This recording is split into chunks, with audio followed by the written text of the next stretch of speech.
গ্রামে কত সুন্দর বৃষ্টি। আজকে রাত থেকে এখন পর্যন্ত বৃষ্টি অব্যাহত চলছে। বৃষ্টির পানিতে বিভিন্ন অঞ্চলে বন্যা হয়েছে। বৃষ্টি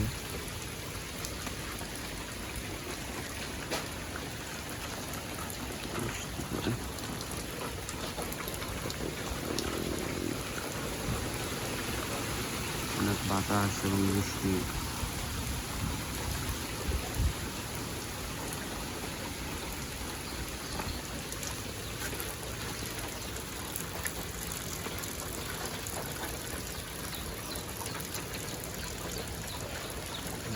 যে মুরগি,